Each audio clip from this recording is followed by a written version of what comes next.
কিছুদিন আগে নাসার বিজ্ঞানীরা পৃথিবী ধ্বংস নিয়ে একটি মন্তব্য প্রকাশ করেন। আপনি কি কখনো ভেবেছেন যদি বিশালাকার একটি গ্রহাণু পৃথিবীর দিকে ধেয়ে আসে এবং আঘাত করে তাহলে কি হতে পারে? পৃথিবীর কেউ কি বাঁচবে না, নাকি পৃথিবীটাই ধ্বংস হয়ে যাবে? এমনটা কি সত্যি সম্ভব? ঠিক এমনই একটি ঘটনা ঘটবে বলে মনে করেছেন নাসার সায়েন্টিস্টরা। পৃথিবী ধ্বংস নিয়ে হয়তো আপনি এর আগে অনেকেই মন্তব্য শুনে থাকবেন, কিন্তু আজকের এই আলোচনাটি একটু ভিন্ন। গত 24শে জুন নাসার সায়েন্টিস্টরা অনুমান করেন যে 2038 সালে 12 জুলাই বিশালাকার একটি গ্রহাণু পৃথিবীর দিকে ধেয়ে আসতে পারে, যার সম্ভাবনা প্রায় 72% পর্যন্ত।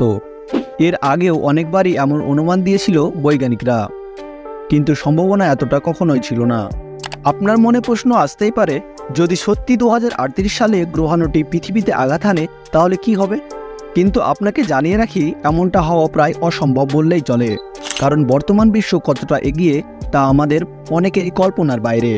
বর্তমানে নাসার বিজ্ঞানীরা এই গ্রহাণুকেও তার কক্ষপথ থেকে বিচ্যুত করতে সক্ষম হয়েছে।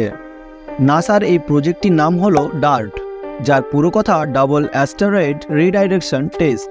26শে সেপ্টেম্বর 2022 সালে পৃথিবী থেকে 11 মিলিয়ন কিলোমিটার দূরে অবস্থিত একটি গ্রহাণুকে সফলভাবে পৃথিবীতে ধেয়ে আসা থেকে বিচ্যুত করতে সফল হয় এই ডার্ট মহাকাশযানটি।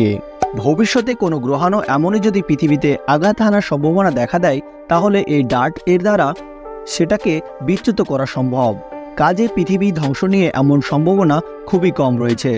ভিডিওটি ভালো লেগে থাকলে সাবস্ক্রাইব করে অবশ্যই পাশে থাকবেন। ধন্যবাদ।